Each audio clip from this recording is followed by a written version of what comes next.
안녕하십니까 여러분들 반갑습니다. 저는 부경대학교 시스템경영안전공학부의 부교수 이지환이라고 합니다.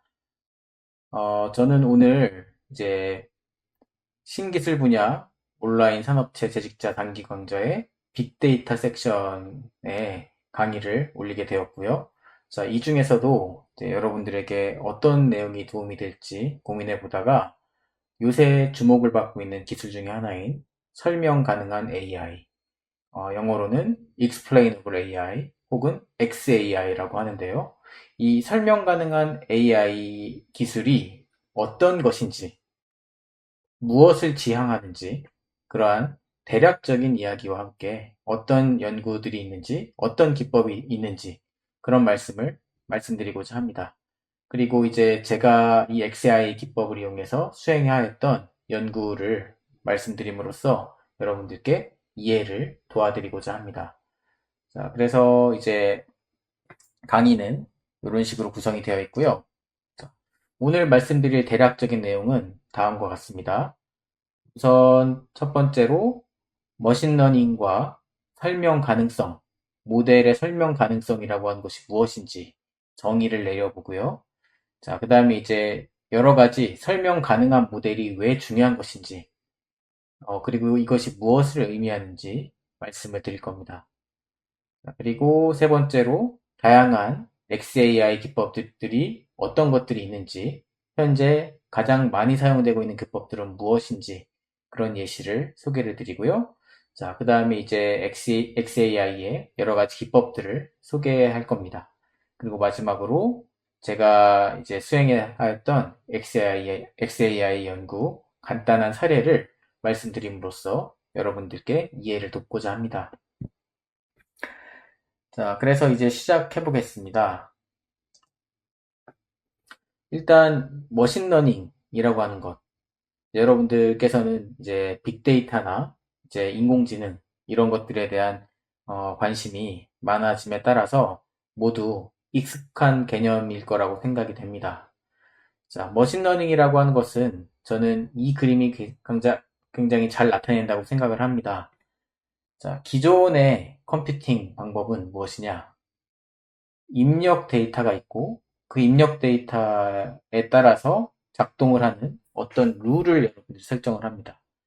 자, 그래서 사전에 입력 데이터가 있고 그 다음에 이 입력 데이터에 따라서 작동하는 어떤 룰을 미리 지정해 놓고 이 두 가지를 이용해서 입력 데이터가 들어왔을 때 룰에 따라서 어떤 결과 데이터가 처리되는 것.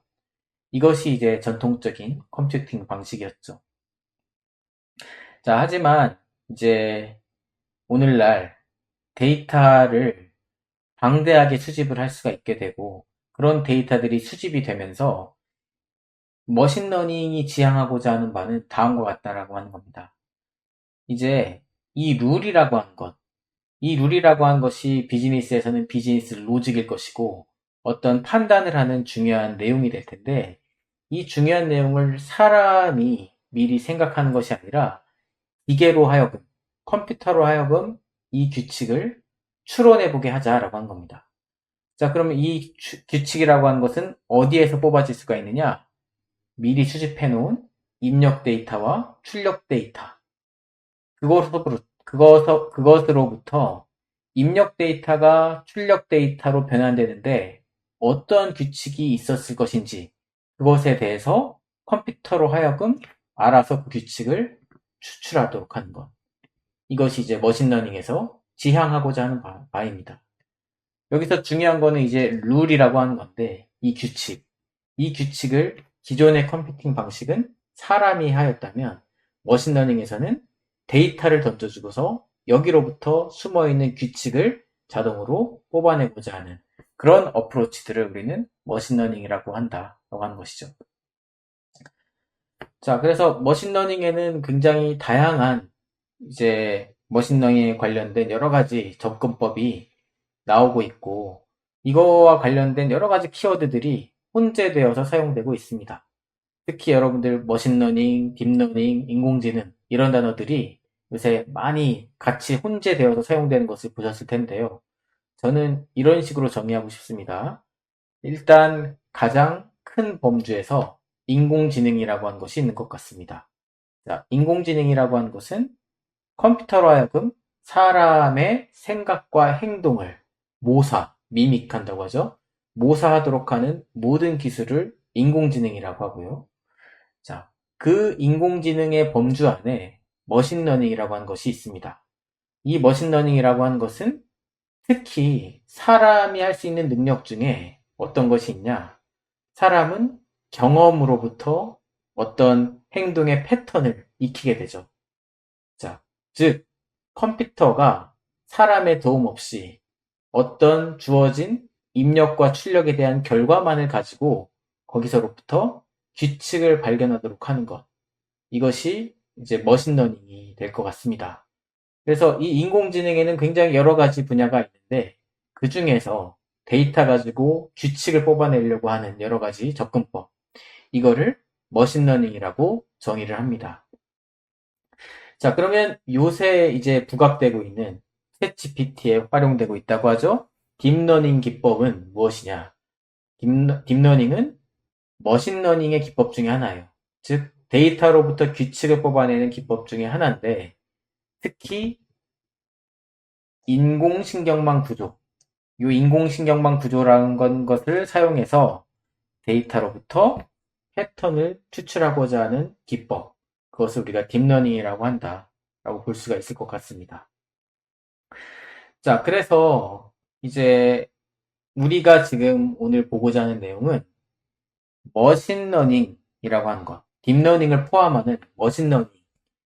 이게 이제 오늘날 데이터로부터 규칙을 성공적으로 많이 뽑아내고 있고, 자, 그것을 이용해서 여러 가지 비즈니스 어플리케이션들이 무수히 많이 쏟아지고 있습니다. 자, 그랬을 때 이 머신러닝이라고 하는 것의 설명 가능성, 해석 가능성에 대해서 말씀을 드려보려고 합니다. 무슨 얘기냐? 자, 어떤 머신러닝이 일단 해석 가능성이라고 하는 것부터 정의해 보겠습니다. 해석 가능성은 영어로 interpretability라고 하는데요. 자, 무슨 뜻이냐면 이 AI 혹은 머신러닝 모델의 내재적인 특징입니다. 자, 어떤 특징이냐? 어떤 머신러닝 모델이 해석 가능하다라고 하는 것은 이 모델의 구조와 기능이 내재적으로 투명하고 간단하다. 그래서 이 머신러닝 모델이 내부적으로 돌아가는 것, 데이터로부터 규칙을 추출하는데 그 방법과 원리가 투명하고 간단해서 사람이 이해하기 쉽다라고 하는 것을 의미합니다. 자, 그럼 이제 이런 것을 보시면 여러분들이 이렇게 생각하실 수가 있겠죠? 어떤 머신러닝 모델은 해석 가능성이 좋고 어떤 머신러닝 모델은 해석 가능성이 낮다라고 하는 것을 아실 수가 있을 겁니다. 자, 그래서 입력된 데이터가 출력된 데이터로 가는 이 규칙을 파악하는데 이 모델의 입력값, 그 다음에 모델의 매개 변수, 그 다음에 출력되는 데이터와의 관계를 어떤 부가적인 설명 없이 인간이 쉽게 이해할 수 있는 것. 이것을 우리가 해석 가능하다라고 한다라고 하는 겁니다. 자, 그러면 이제 해석 가능한 좋은 모델이 무엇인지 한번 살펴보겠습니다. 대표적으로 선형회귀 모델이 있습니다. 자, 선형회귀라고 하는 것은 무엇이냐면 우리가 결국 머신러닝 모델이라고 하는 것은 주어진 데이터 X가 있고 이 X를 가지고 어떤 계산을 해서 Y 값을 예측하는 것이 머신러닝 모델의 목적일 겁니다. 그 중에 선형회귀라고 하는 것은 Y와 X 사이에 입력 변수들의 선형 조합으로 Y 값이 예측이 되는 것을 핵심으로 가정합니다. 자, 그래서 여러분들 지금 보고 계신 데이터가 와인 데이터입니다. 자, 그래서 와인의 1950년대부터 80년대까지 이 와인에 관련된 여러 가지 데이터를 수집을 했습니다. 일단은 가격을 수집했고요. 그 해에 비가 얼마나 내렸는지, 그 다음에 온도가 어떻게 되는지, 그 다음에 모르겠어요. 그 경작지의 면적, 그 다음에 뭐 빈티지, 연수 이런 것들을 가지고 이 와인의 가격이 어떻게 되는지를 예측하는 모델을 만들어 보고자 합니다. 자, 즉, 이 프라이스가 Y가 될 거고, X1, X2, X3, X4가 되겠죠? 자, 이 모델을 학습하는 게 지금 이 강의에선 중요한 게 아닙니다. 우리가 이 데이터를 가지고 선형회귀를 적용해서 학습을 했다라고 칩시다. 자, 그러면 이 선형회귀로부터 나온 어떤 결과가 다음과 같이 있어요.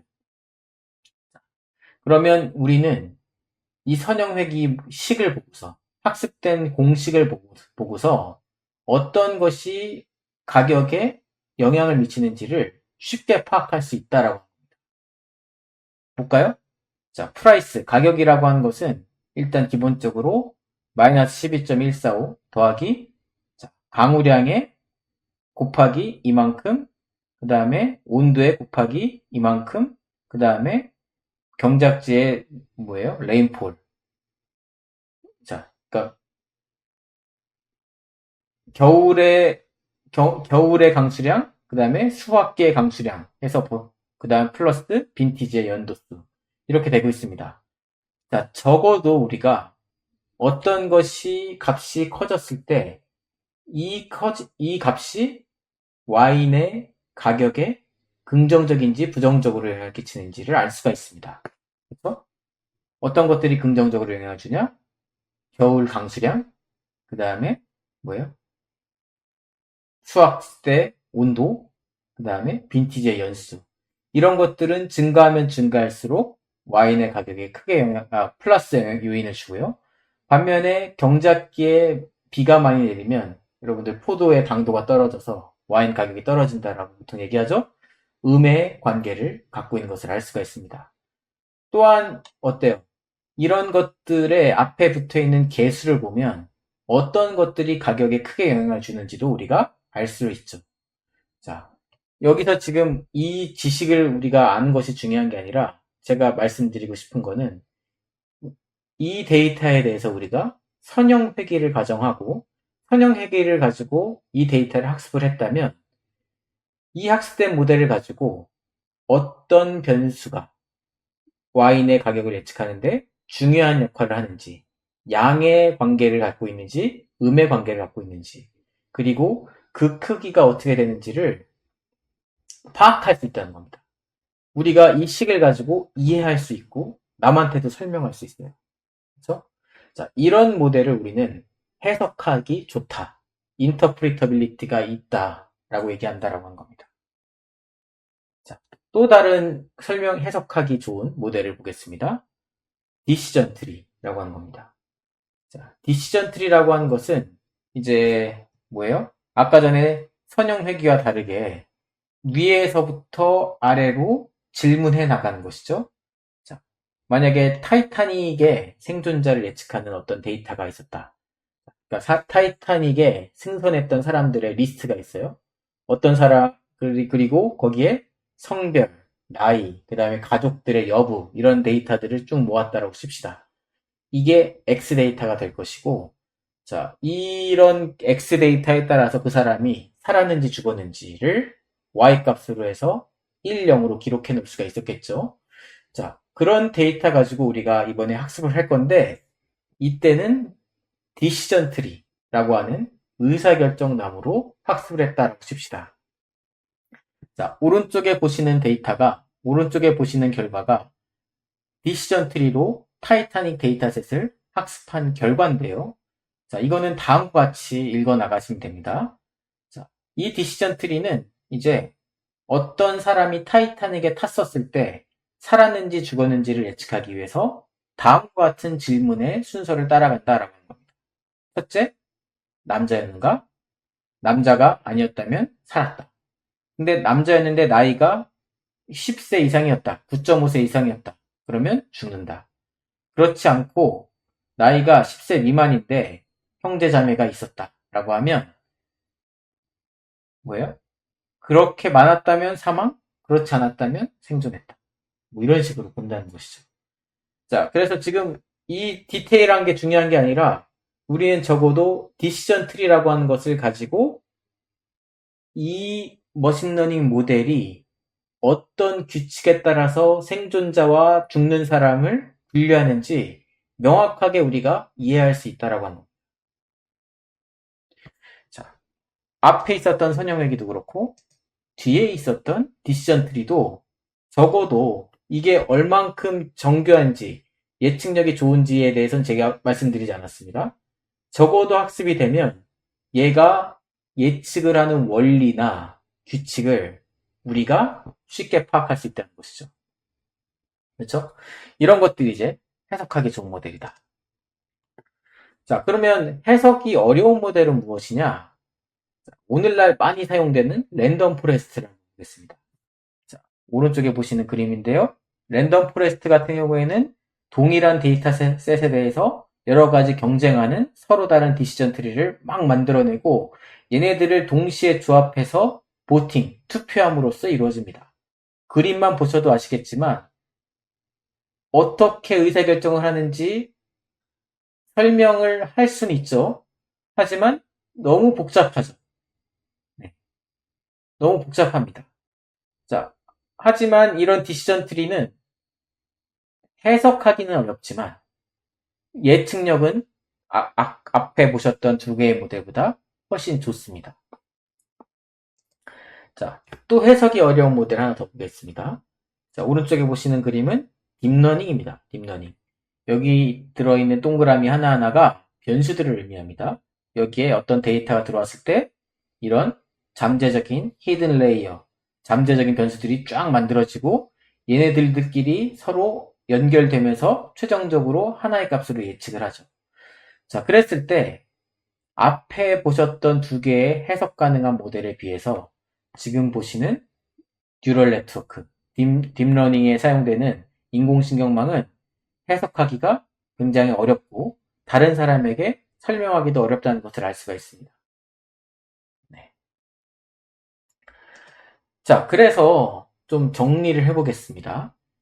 해석 가능성이라고 하는 것은 모델 자체가 입력 데이터가 들어와서 Y값을 예측하는 데 있어서 다른 사람, 내가 혹은 다른 사람에게 이 예측이 되는 과정을 투명하고 쉽게 설명할 수 있는가입니다. 자, 그랬을 때 우리가 지금 설명드렸던 리니어 리그레션, 선형회귀나 디시전 트리 같은 경우에는 해석 가능성은 굉장히 좋아요. 해석 가능성은 좋아요. 하지만 성능은 떨어집니다. 네. 단순하기 때문에요. 모델이 단순하기 때문에. 반면에 나중에 보셨던 두 개의 모델, 랜덤 포레스트나 딥러닝에 사용됐던 인공신경망을 보시면 퍼포먼스, 모델의 정확도는 굉장히 높아요. 하지만 얘가 어떻게 예측을 해왔는지 남한테 설명할 때 해석 가능성에 대해서는 좋지 않다라고 하는 겁니다. 자, 그래서 정리를 해보면 어떤 모델의 내재적인 해석 가능성과 이 모델의 퍼포먼스, 즉 예측력 사이에는 반비례 관계, 우리가 이 반비례 관계를 트레이드 오프가 있다라고 얘기를 하죠. 트레이드 오프 관계가 있다라고 얘기를 한다라고 하는 겁니다. 자, 그래서 지금까지 해석 가능성에 대해서 말씀을 드려봤습니다. 해석 가능성이라고 하는 것은 머신러닝, AI 모델의 내재적인 특징인데 AI 모델의 구조와 기능이 내재적으로 투명하고 간단해서 추가적인 설명 없이 인간이 쉽게 이해할 수 있는 것. 그거를 해석 가능성이라고 한다라고 했습니다. 자, 이것을과 조금 비슷하지만 조금 다른 설명 가능성이라고 하는 개념을 제가 소개를 드리겠습니다. 자, 설명 가능성이라고 하는 것은 비슷한데요. 머신러닝 모델이, AI 모델이 어떻게 결정이나 예측을 내리는지 명확하고 이해하기 쉬운 설명을 할 수 있는지 그것을 의미합니다. 자, 보시면 해석 가능성이나 설명 가능성이나 비슷한 의미예요. 자, 그런데 이제 이 학계에서는 얘를 조금 뉘앙스가 다른 키워드로 사용을 하고 있거든요. 자, 그 둘을 구분하는 가장 큰 것은 저는 이 설명 가능성이라고 하는 것은 사후적 노력으로 확보 가능하다라고 저는 보고 있습니다. 즉, 해석 가능성이라고 하는 것은 다양한 모델이 가진 모델들의 내재적인 특징이에요. 이건 바꿀 수 없어요. 모델의 해석 가능성. 하지만 해석 가능성이 안 좋은 모델이라 할지라도 우리가 어떤 사후적인 노력을 가함으로써 이 모델의 설명 가능성을 높일 수 있다라는 말씀을 드리고 싶다라고 하는 겁니다. 자, 그래서 모델의 내부 동작이나 근거를 이해할 수 있는 방식으로 분해해서 남들에게 설명할 수 있는 그런 능력을 모델의 설명 가능성이라고 하는데, 이 설명 가능성이라고 하는 것은 사후적인 노력으로 확보 가능하다라는 것입니다. 그래서 interpretability, 해석 가능성은 모델 자체에 부여되어 있는 내재적인 속성이지만, 이렇게 해석 가능성이 안 좋은 모델이라 할지라도 우리가 어떤 학문적인 연구를 통해서 이 해석 가능성이 낮은 모델의 설명 가능성을 높이고자 하는 것, 그것이 Explainable AI, 설명 가능한 인공지능에서 하고자 하는 연구 목표가 되겠다라고 하는 것입니다.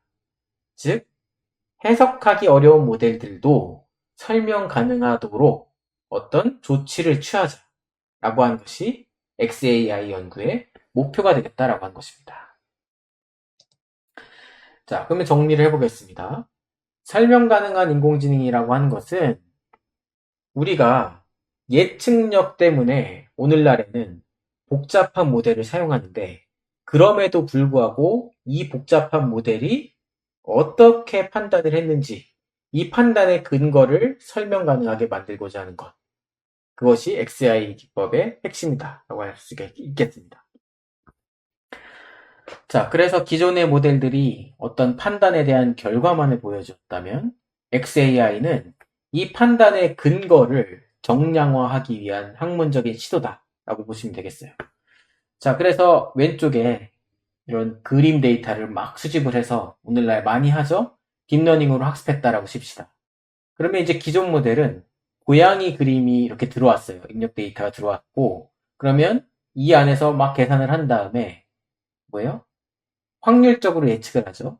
이 그림은 95%의 확률로 고양이입니다. 이런 식으로 그냥 결과만이 나왔다면 XAI에서 하고자 하는 것은 무엇이냐? 자, 이 고양이 그림이 들어와서 고양이로 분류가 되었는데요.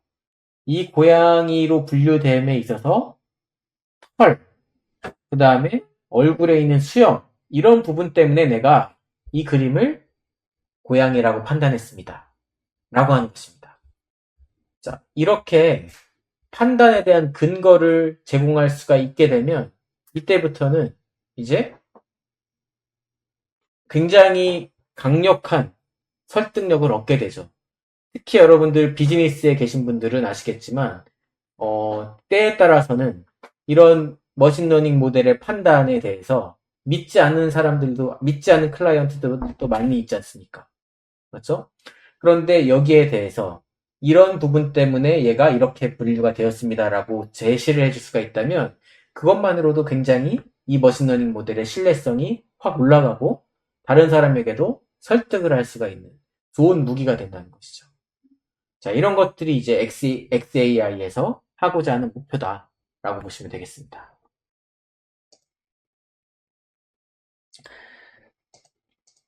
자, 그러면 이제 모델의 설명 가능성에 대해서 말씀을 드릴 건데, 결국 모델의 설명 가능성을 확보하려면 이것이 필요합니다. 잠시만 기다려 주십시오. 자, 입력 데이터의 어떤 특성 값이 해당 판단을 이끌어내는데 가장 크게 기여해야 하는가? 우리는 이것을 피처 어트리비션이라고 얘기를 하는데요. 자, 이 데이터에는 여러 개의 특성들, 변수의 값들이 있습니다. 이 변수에 있는 어떤 값들이 이렇게 있는데, 이 값들 중에 이 판단을 이끌어내는데 각각의 특성 값들이 어떻게 기여하였는지를 정량화하는 것. 이것이 모델의 설명 가능성을 확보하는 가장 주요한 방식이 될 것이다 라고 볼 수가 있겠습니다. 자, 그래서 말씀드렸지만 이렇게 입력값에 대한 각각의 기여도를 피처 어트리뷰션이라고 하는데요. 해당 판단에 대한 입력 데이터의 기여도를 정량화하는 것. 이것이 XAI 기법의 핵심이다 라고 볼 수가 있겠습니다. 자, 그러면 이제 XAI 기법에 여러 가지 종류가 있는데요. 자, 이런 다음과 같은 분류 체계를 가집니다. 자, 일단 모델이 해석 가능한 모델의 내재적 특징이라고 했죠. 해석이 가능하면 그냥 내재적으로 분석하면 되지만 해석이 어렵다면 이때부터는 사후적 분석을 수행해야 합니다. 자, 이 사후적 분석을 수행하는 여러 가지 방법 중에 설명의 범위가 어떠느냐, 그 다음에 특정 모델에 특화되어 있는 방법이냐에 따라서 글로벌, 전역 설명, 지역 설명, 모델 특정, 모델 불특정이라고 하는 분류 체계를 가집니다. 자, 이것은 어떤 것이 좋고 나쁜 것이 아니라 상황에 따라서 적용할 수 있는 XAI 기법들의 분류 체계다라고 보시면 되겠습니다. 자, 그 중에서 이제 가장 단순한 것들 중에 하나는 전역 설명을 하면서 모델 불특정 기법인데요. 한번 보겠습니다. 자, 지금부터는 이제 XAI에 사용되는 여러 가지 기법들을 하나씩 소개를 시켜드릴 텐데요. 일단 글로벌 모델 어그노스틱. 자, 전역 설명이면서 특정 모델에 국한되지 않는 방법들을 보겠습니다. 자, 그 중에 하나가 Permutation Feature Importance, PFI라고 하는 기법입니다. 자, 보시면 이것은 어떻게 만드는 것이냐? 자, 이런 가정을 하는 거예요. 자, 여기서는 이제 결국 중요한 변수를 찾고 싶은데, 그 변수의 중요도는 어떻게 계산을 하느냐? 이 변수가 빠진 상태로 머신러닝을 학습했을 때, 그 모델의 성능이 크게 감소한다면, 그 특성은 빠지면 안 되는 중요한 특성이다. 라고 하는 겁니다. 자, 그래서 어떤 느낌인지 아시겠죠? 자, 이렇게 여러 가지 변수가 있다면 이 변수들을 하나씩 빼보면서 이 뺀 상태에서 얼만큼 성능이 감소하는지를 측정해 보는 거예요. 그래서 많이 감소한다면 그 변수는 예측의 필수적인 변수다 라고 보는 겁니다. 자, 그래서 지금 데이터가 환자 정보를 활용한 심장 질병을 예측하는데 PFI를 쓴 결과입니다. 자, 그랬을 때 이제 얼만큼 감소하느냐 이것을 한번 계산해 본 것이죠. 네, 그래서 이런 식으로 가장 중요한 것부터 순서대로 정렬을 해서 볼 수가 있을 겁니다. 자, 이 방법은 이제 모델이 선형획이든 딥러닝이든 상관없이 변수를 하나씩 빼가면서 학습을 하면 되기 때문에요. 네, 모델의 불특정한 기법이라고 볼 수가 있겠습니다. 자, 두 번째는 이제 partial dependence plot이라고 하는 건데요. 자, 이것은 무엇이냐면 보고자 하는 목적이 조금 다릅니다.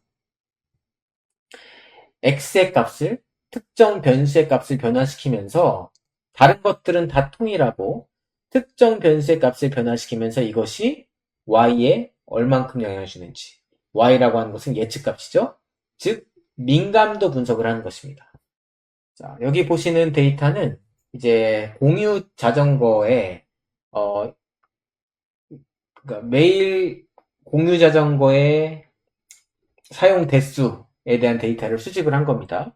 그래서 날씨 정보가 있어요. 기온, 습도, 그다음에 풍속 이런 정보들이 있었을 때 이 각각의 요소들이 공유 자전거의 이용량에 얼만큼의 기여를 하고 있는지를 보려고 하는 겁니다. 자, 그랬을 때 어떻게 하느냐? 기온이 가지고 있는 범위를 변경시켜 가면서 다른 값들은 다 통일시키고요. 자, 그랬을 때 이 바이크의 그러니까 공유 자전거의 사용량이 어떻게 바뀌는지를 민감도 분석을 하는 거예요. 자, 그래서 쫙 변경시키면서 보면 온도를 0도서부터 30도까지 변경시켰을 때 사용량이 2000, 3000 후반부터 5000까지 이렇게 왔다 갔다 하는 것을 볼 수가 있죠. 자, 이런 식으로 x가 가질 수 있는, 특정 변수가 가질 수 있는 변수의 값을 변화시켜 가면서 그것이 예측하는 값에 얼만큼 영향을 끼치는지 파악하고자 하는 것. 이것이 이제 PDP에서 하고자 하는 방법입니다. 자, 이것도 많이 사용되는 방법이에요.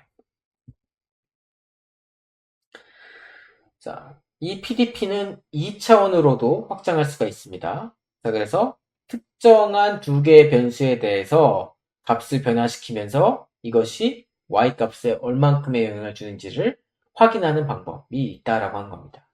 자, 이런 것들을 통해서 각각의 변수들이 기여를 하는 것뿐만 아니라 두 개의 변수가 동시에 어떤 y 값에 영향을 주는지도 확인할 수가 있죠. 자, 이런 식의 사후적 분석을 통해서 우리가 y값을 예측하는 것 자체뿐만 아니라 이렇게 각각의 변수들이 얼만큼의 영향을 주는지를 파악할 수가 있다면 의사결정을 하고 이것을 가지고 어떤 대책을 세운다든지 이런 것들, 즉 머신러닝을 가지고 의사결정을 할 때 훨씬 더 유용한 정보를 줄 수 있다라고 하는 겁니다. 네. 하지만 이제 XAI를 하기 전에 기존의 연구들은 주어진 데이터가 있었을 때 Y 값을 정확하게 맞추는 거에만 주로 초점을 맞추는데 실제로 비즈니스에서 중요한 것은 이렇게 이 모델을 가지고 의사결정을 하려고 하는데 그 의사결정을 함에 있어서 어떤 특정 변수들의 값이 얼마만큼 영향을 미치는지를 확인하는 것이 중요한 경우가 굉장히 많기 때문에 이제 XAI가 중요하다라고 볼 수가 있겠습니다. 자, 그래서 일단 전역 설명을 하면서 모델 불특정 방법들에 대해서 말씀을 드렸습니다. 자, 그 다음에 이제 요새 많이 사용되는 기법 중에 하나는 지역 설명을 하면서 모델 불특정 기법입니다. 자, 이것을 함에 있어서는 우리가 대리 모델 기법이라고 하는 것이 많이 사용이 됩니다. 자, 무엇이냐면 이 서로게이트라고 하는 것은 대리한다라고 하는 겁니다. 자, 원래의 복잡한 모델과 동일한 입력과 출력을 가지지만 더 간단하고 해석하기 쉬운 모델을 도입함으로써 설명 가능성을 높이고자 하는 스킬이다라고 보시면 되겠습니다. 자, 무슨 얘기냐? 이 그림이 잘 나타내고 있는데요. 이 그림에서 위에 보시는 이 검은 네모, 이것이 머신러닝 모델, 기존의 머신러닝 모델입니다. 블랙박스입니다. 왜 블랙박스냐면 해석 가능성이 떨어지기 때문에. 자, 그래서 어떤 입력 데이터가 들어오면 출력이 나와요. 출력이 나와요. 그런데 이 안이 깜깜해서 우리가 설명할 수가 없습니다. 자, 그러면 이제 대리 기법이라고 하는 것은 무엇이냐? 이 블랙박스 모델을 대리하는 어떤 새로운 모델을 만들고 여기에 블랙박스와 똑같이 X가 들어오고 똑같이 Y가 예측이 되는데 얘와 달리 설명하기 쉬운 어떤 새로운 모델을 가지고 이를테면 선형회귀 같은 것들 그런 새로운 모델을 가지고 기존에 있었던 블랙박스 모델을 설명하는 것 이것이 이제 대리 모델 기법에서 하려고 하는 접근법입니다. 자, 이 대리 모델 기법은 앞에서 보셨던 두 가지 PDP나 PFI와 달리 이제 과학적이고 조금 더 다양한 분석을 할 수가 있습니다. 네. 자, 그래서 이제 오늘날 많이 사용되고 있고 XAI 연구를 함에 있어서 하나의 브렉스루 기법들이라고 볼 수가 있는데 가장 많이 사용되는 것은 두 가지입니다. 라임 혹은 쉐입입니다. 자, 그래서 하나씩 말씀드려 볼게요. 자, 일단 라임이라고 하는 것이 있는데 라임은 핵심 아이디어가 무엇이냐? 입력 데이터의 특징이라고 하는 것은 변수입니다. 변수 중 일부를 교란시켜서 이 특징의 기여도를 측정하고자 한다라고 하는 겁니다. 자, 즉, 이 입력값을 조금 바꿨을 때 모델의 예측값이 크게 바뀐다면 그 변수가 중요한 변수다라고 보는 건데요. 자, 이것만으로는 잘 이해가 안 되실 겁니다. 제가 예시를 가져와 봤어요. 자, 이런 그림 데이터, 개구리 데이터가 있다라고 칩시다. 개구리 그림이 있어요. 자, 일단은 개구리 그림을 우리가 덩어리를 나눕니다. 자, 이걸 이미지 세그멘테이션이라고 하죠. 자, 일단 어떤 덩어리로, 설명 가능한 덩어리로 조금씩 쪼개요. 이런 식으로. 자, 이 노란 것들이 쪼개진 겁니다. 자, 그리고 나서 어떻게 하느냐. 이 주어진 데이터의 일부분, 아까 전에 이 세그먼트들, 그런 세그먼트들을 교란시킵니다. 랜덤한 노이즈를 만들어내요. 자, 그래서 이렇게 입력값을 조금 바꿨을 때 그 모델의 예측값이 많이 바뀐다면 그 변수가 중요한 변수다라고 한 겁니다. 자, 즉, 자, 원래 이 개구리 이미지 데이터가 이렇게 있는데 이 개구리 데이터에서 일부분, 세그먼트를 나눴었는데 그 중에 일부분만 원래대로 남겨놓고 나머지 부분들은 지금 회색 처리를 하고 있죠. 그렇죠? 자, 이렇게 회색 처리를 하고 집어넣는데도 높게 나왔다. P3 프로그라고 하는 건 뭐예요? 이제 이 사진이, 이렇게 오염된 사진이 개구리로 분류가 되었다. 라고 하는 건 뭡니까? 무슨 뜻입니까? 우리가 오염시키지 않았던 이런 부분들이 개구리로 분류하는데 크게 기여를 했다라고 하는 것이죠.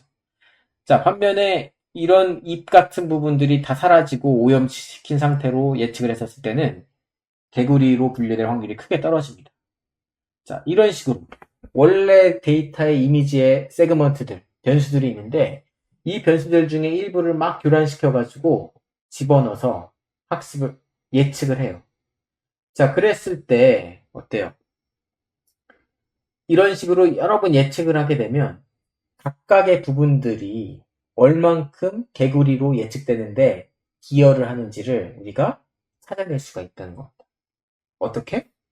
자, 특히 이 라임에서는 선형 회귀를 통해서. 자, 그래서 이제 이렇게 보는 겁니다. 자, 이런 이상한 그림이 있다고 쳐보세요. 이상한 그림이 있어요. 자, 얘는 이제 VGG16이라고 하는 것은 이미지를 분류할 때 굉장히 이제 유명한 모델 중에 하나죠. 자, 이미지를 1000개의 카테고리 중에 하나로 분류하는데 원래 이미지가 이랬습니다. 자, 이 이미지를 가지고 예측을 하면 두 가지 클래스로 분류가 되는데요. 자, 1등이 이제 스탠다드 푸들이랑 구스, 거위라고 하는 것으로 이제 분류가 된다고 합니다. 자, 그랬을 때 이렇게 이미지를 가지고 세그먼트를 시켜요. 네, 해석 가능한 덩어리로 쪼갭니다. 자, 그 다음에 하얀색으로 막 랜덤하게 이미지 중에 일부를 오염시키는 거예요. 자, 그래서 선형 회귀로 학습을 하면 이렇게 나온다는 거죠. 일부입니다. 자, 그 중에 뭐 이렇게 입력을 했더니 스탠다드 푸들로 구분이 되고, 자, 그랬을 때 뭐예요? 18%로 구분이 되고, 자, 그 다음에 이 두 번째 사진을 보면 이제 이 부리 같은 부분이 살아있는데 이때는 거의로 구분이 된다라고 했습니다. 자, 이런 식으로 각각 오염시켜가지고 입력을 시켜서 예측을 하게 되면 이미지의 각각의 부분이 각각의 분류로 되는 데 있어서 얼마만큼의 기여를 하는지를 우리가 파악할 수 있다는 것이죠. 자, 이것이 이제 라임에서 하고자 하는 예시다라고 볼 수가 있겠습니다. 자, 그래서 보시면 이렇게 하얀 이런 털 부분 같은 경우에는 스탠다드 푸들로 분류를 하는데 기여를 하고 있고, 자, 이런 노란 부리 같은 경우에는 거위로 분류시키는데 기여를 하고 있다는 것을 알 수가 있죠. 네. 자, 제가 이거를 학술적으로 풀지 않고 이제 간단하게 설명을 드리면서 많은 부분을 생략하고 있습니다.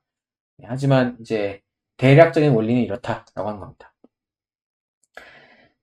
자, 이제 라임을 이용해서 이제 이미지 분류를 설명할 때 이제 실제로는 이런 식으로 된다는 거예요. 자, 이런 그림들이 강아지로 분류되는데 어떤 부분이 중요했느냐? 자, 중요하면 중요할수록 픽셀의 빨간 부분이 활성화되는 겁니다. 그래서 이렇게 빨간 부분들, 자, 이런 것들을 보시면 실제로 이제 중요한 부분들이 딱 디텍팅이 되는 것을 여러분들이 볼 수가 있어요. 네, 자, 그래서 뭐 바벨을 함에 있어서 양쪽에 동그라미, 자, 그렇죠? 그 다음에 뭐 교회 첨탑에 벨, 정말 그 벨 부분들이 다 나오는 것을 볼 수가 있죠. 강아지 입 부분, 닭, 머리 부분 이런 것들이 이미지를 분류함에 있어서 크게 기여를 하고 있다라는 것을 볼 수가 있습니다. 자, 마찬가지로 이제 텍스트 데이터에 대해서도 비슷하게 할 수가 있어요.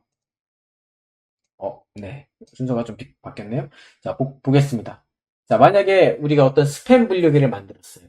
자, 그랬을 때, 이 어떤 단어가 어떤 이 문장을 스팸으로 분류하는데 큰 기여를 했을까 보는 겁니다.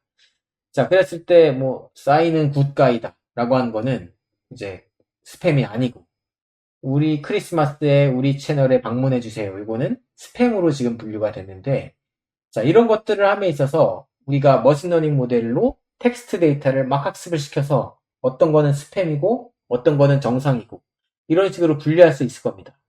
그 중에 어떤 단어들이 지금 스팸으로 분류하는데 크게 기여를 하고 있느냐 이걸 보고 싶다는 것이죠. 자, 이것도 마찬가지로 문장의 일부를 막 섞어서 랜덤하게 발생을 시킨 다음에 학습을 시킵니다. 네. 자, 그래서 보면은 이제 뭐예요? 각각의 단어들에 대한 선형 회귀 모델을 학습을 시키면 데이터를 막 오염시켜서요. 그러면 이제 각각의 단어에 대한 가중치를 얻을 수가 있는데 이 중에 채널이라고 하는 것이 들어갔을 때 가장 크게 기여를 함을 알 수가 있죠. 네. 자, 그래서 이 채널이라고 하는 단어가 가장 크게 스팸으로 분류하는데 기여를 하고 있다라고 하는 것을 알 수가 있습니다. 네. 자, 그런 얘기고요. 자, 그 다음에 이제 라인과 함께 가장 많이 사용되는 방법 중에 하나는 쉐프이라고 하는 겁니다. 쉐프. 자, 쉐프이라고 하는 것은 Shapley Additive Explanation이라고 하는 것인데요. 게임 이론으로부터 나왔습니다. 자, 이것이 이제 간단한 그 원리인데요. 이제 다음과 같습니다. 자, 이런 세 개의 플레이어가 있어요. 자, 그리고 이 세 명의 기여도를, 이 세 명의 기여도를 어떻게 공정하게 계산할 수 있을까 보는 건데, 셰플리라고 하는 이 경제학자는 어떻게 생각을 했냐면, 이 셋이 어떤 게임에 참여하는, 어떤 그 게임에 참여해서 발생시킬 수 있는 모든 경우의 수는 8가지죠. 그렇죠? 빨간색 참여한다, 안 한다. 파란색 참여한다, 안 한다. 초록색 참여한다, 안 한다. 이 세 가지 플레이어의 참여 가능성을 모두 조합을 해보면 8가지인데, 이 8가지에 따라서 이 각각의 게임에 대한 페이오프가 나올 겁니다. 그러니까 뭐라고 할까요? 합산된 어떤 결과가 나올 거예요. 자, 그랬을 때, 이제 이 8가지 중에 빨간색의 기여도를 본다라고 하면 어떻게 하면 되느냐?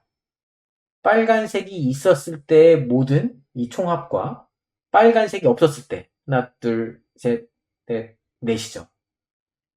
빨간색이 없었을 때 총합을 빼면 빨간색의 기여도를 평균적으로 공정하게 측정할 수 있다라고 하는 거예요. 어떤 느낌인지 아시겠죠? 자, 이 쉐비라고 하는 것은 그래서 이 빨간색, 파란색, 초록색 대신에 변수의 값이라고 생각하는 거예요, 이것을. 자, 그리고 이 플레이어가 참여했을 때 얻어지는 이 값을 머신러닝에 예측되는 Y값이라고 보는 겁니다. 자, 그래서 이 변수가 있었을 때 평균적인 예측되는 값과 이 변수가 없었을 때 평균적으로 예측되는 Y값의 차이를 빼면 이 빨간색 변수의 평균적인 Y값에 대한 기여도를 계산할 수가 있다라고 하는 것이죠. 네.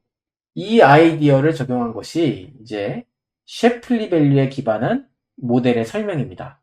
자, 셰비라고 하는 것은 그런데 이 셰플리 밸류에 기반한 모델의 설명이 수학적으로 너무나 계산이 많기 때문에 이것을 근사해서 만들어낸 어떤 기법이다 라고 보시면 되겠어요.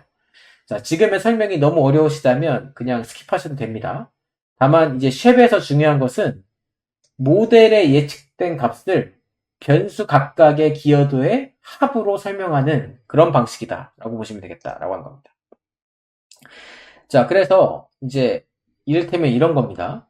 어떤 나이, 성별, BP, BMI 이런 것들을 가지고 뭐 병에 걸리는 확률을 예측하는 모델이 있다라고 했었을 때 쉐비라고 하는 것은 이 0.4라고 하는 이 확률이 각각의 변수의 기여도의 합으로 우리가 설명이 된다라고 하는 거예요.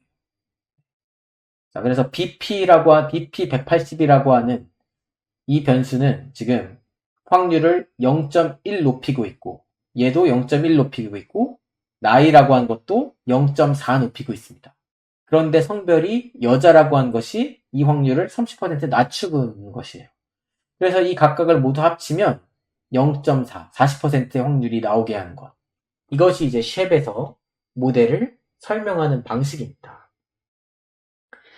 자, 예를 들면 이런 집값 예측 모델을 한번 볼게요. 뭐 동네의 소득, 하위 계층의 비율, 소득 하위 계층 비율, 방의 수, 주요 업무지까지의 거리, 범죄율 이런 변수들이 있어서 얘를 가지고 집값을 예측하는 모델을 만든다고 칩시다. 자, 그랬을 때 쉐프를 이용하면 다음처럼 분해를 할 수 있다라고 하는 겁니다. 자, 여기 보시면 베이스라인. 이 집값의 평균값은 22인데 이 집은 집값이 25거든요. 자, 그러면 25로 만드는데 상승시키는 요인과 하강시키는 요인들을 이런 식으로 플러스와 마이너스로 계산할 수 있다는 거예요. 자, 그래서 이 그래프를 보시면 이제 개별적인 이 데이터에 상승 요인은 빨간색으로 표시가 되어 있고 하강 요인은 파란색으로 표시가 되어 있는데 이제 보시면 뭐 소득 하위 계층의 비율, 그 다음에 그런 것들이 크게 이런 것들이 낮아서 집값의 상승 요소로 작용했다. 하지만 방의 수가 작아서 집값 하락 요소로 작용하고 있다. 이런 식으로 우리가 설명을 할 수가 있다는 것이죠. 자, 마찬가지로 굉장히 높은 집값을 가진 모델이 있다라고 칩시다. 베이스라인은 평균은 20인데 49로 나왔어요. 자, 이걸 함에 있어서 어떤 것들이 상승 요인이었나 보면 업무지와도 가깝다. 그렇죠? 업무지가 굉장히 크게 지금 업무지와 가까운 것이 크게 요인을 하고 있고 마찬가지로 소득 하위 계층의 비율이 작은 것 이것이 크게 기여하고 있고 범죄율이 낮은 것 이런 것들이 집값의 상승 요인으로 작용하고 있다. 네. 방의 수는 아주 조금 집값의 하락 요소로 작용하고 있다. 이런 식으로 개별적인 데이터가 총합적으로 예측됨에 있어서 어떤 기여도를 가지는지를 설명할 수 있다. 이것이 쉐프에서 보는 것입니다. 자, 예측에 사용된 모든 이런 데이터들을 종합하면 변수 각각에 대한 전역 설명이 가능해집니다. 자, 그래서 특성의 종합적인 기여도를 한눈에 파악할 수 있다라고 하는 건데, 이제 오른쪽을 보시면 집값에 가장 크게 기여를 하는 것이 뭐 방의 개수, 그다음에 하위 소득 계층의 비율 이런 것들이 나오고 있다라는 것을 볼 수가 있습니다.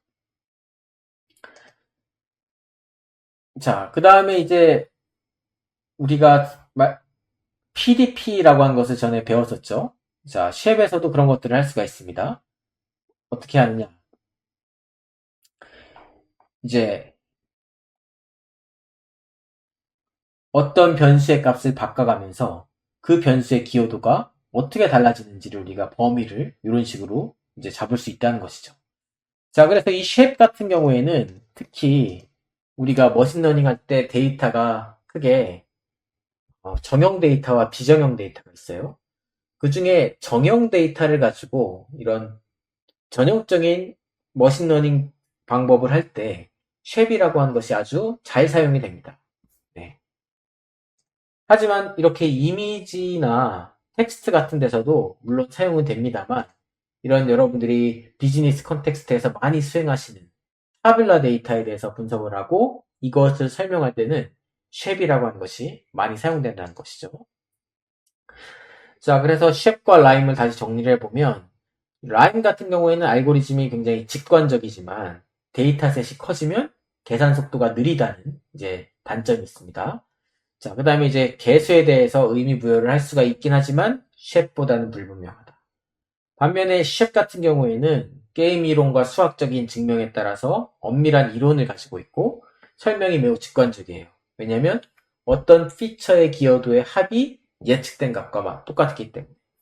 자, 그리고 특정 모델의 특화된 계산 구조 같은 것을 이용해서 연산 속도를 향상시킬 수 있다라고 하는 겁니다. 자, 그래서 두 가지가 오늘날 XAI를 할 때 많이 사용되는 기법이다라고 보시면 되겠습니다. 자, 그 다음에 이제 그 외에도 이제 딥러닝에서는 특히 여러분들이 이미지를 가지고 어떤 것을 분류한다라고 했었을 때 그래드캠이라고 하는 것이 설명 가능한 모델로 많이 사용이 됩니다. 자, 이것은 이제 딥러닝에서 이미지 처리를 할 때는 이런 콘볼루셔널 레이어가 많이 사용이 되는데 이 마지막 부분에 어떤 특정한 처리를 해서 이 모델의 가중치에 대한 기여도, 판단의 가중치에 대한 기여도를 이런 식으로 그래픽하게 보여줄 수 있는 기법입니다. 자, 그래서 딥러닝 가지고 이미지를 분류하실 때는 이 그래드캠이라고 하는 기법이 많이 사용되니까요. 혹시 관심 있으신 분들은 찾아보시면 될 것 같고. 자, 그 다음에 이제 요새는 이제 XQA라고 하는 것도 많이 사용이 됩니다. 많이 활발하게 연구가 되고 있습니다. 자, 이건 뭐냐면 아예 딥러닝 모델로 하여금 설명을 하게 하는 거예요. 자, 요새 챗GPT나 라지 랭귀지 모델 같은 것들이 많이 나오면서 이제 이런 것들도 많이 개선이 많이 새로운 기법들이 많이 나올 거라고 생각이 되는데, 모델이 판단하는 것뿐만 아니라 왜 이게 판단이 되었는지도 우리가 텍스트로 생성을 시켜주는 겁니다. 자, 이런 것들에 대한 연구도 조금 이루어지고 있다는 말씀 드리고요. 자, 그럼 이제 XAI가 좀 정리를 해보겠습니다. 왜 중요하느냐? 이제 비즈니스 컨텍스트에서는 모델을 다른 사람에게 설명할 수가 있고, 그 설명을 함으로써 의사결정을 한다든지 모델의 신뢰도를 향상시킬 수 있고, 다른 사람들과 커뮤니케이션을 할 때 좋습니다.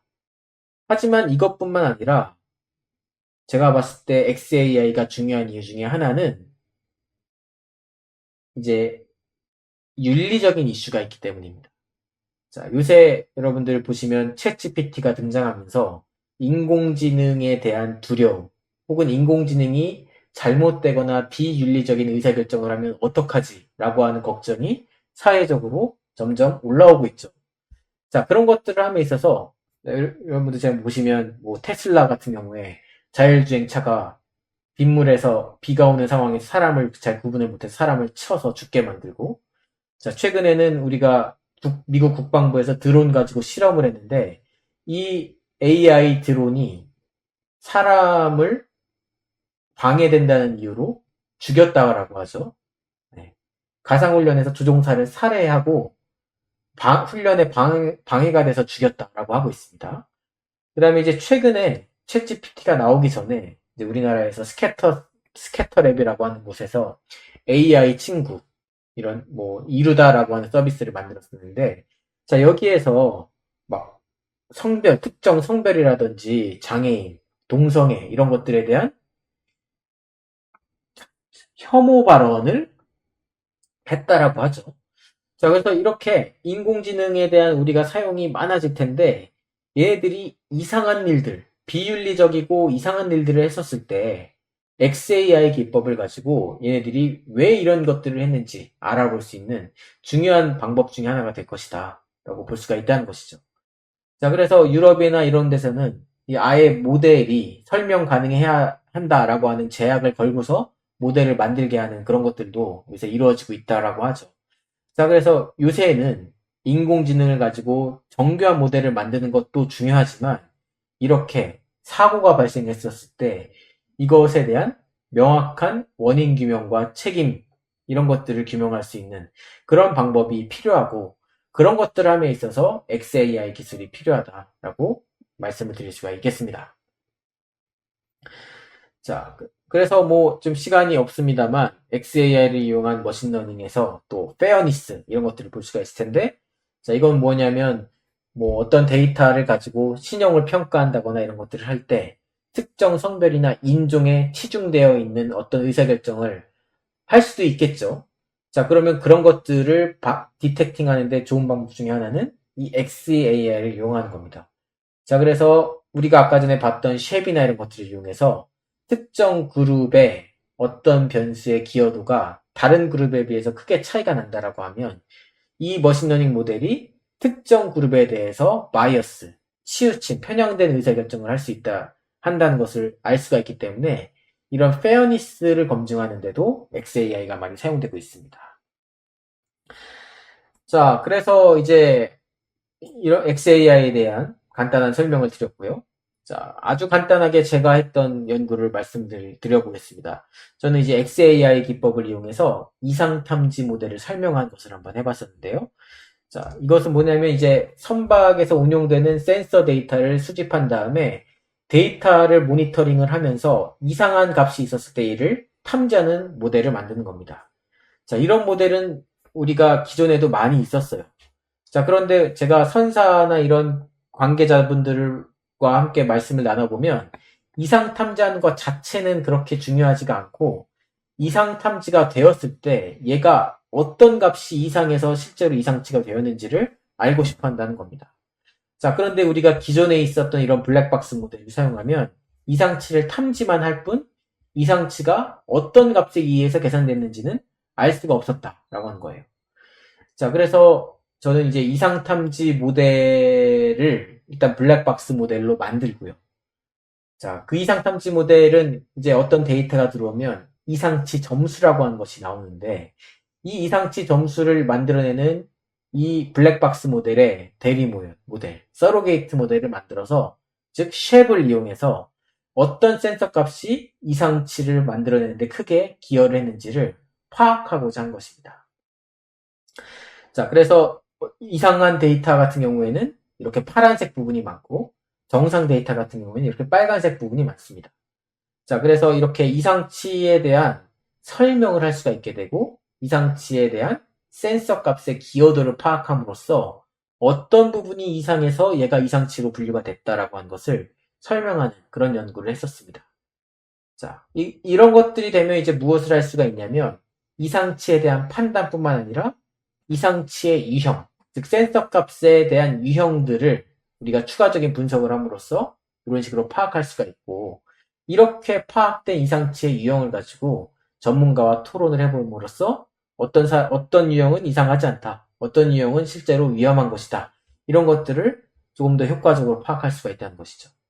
자, 그래서 정리를 해보면 오늘날의 머신러닝은 누구나 정확한 예측력을 가지는 모델은 누구나 만들 수가 있습니다.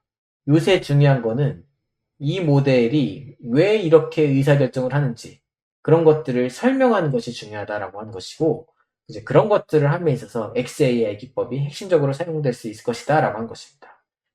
자, 그래서 이렇게 간단하게 설명 가능한 AI, XAI에 대해서 소개를 드렸고요. 자, 혹시 뭐 궁금하거나 이런 것들이 있으시면 언제든지 제게 연락 주시면 또 설명드리도록 하겠습니다. 자, 그래서 오늘 수업은 여기까지 마치도록 하겠습니다. 경청해 주셔서 감사합니다.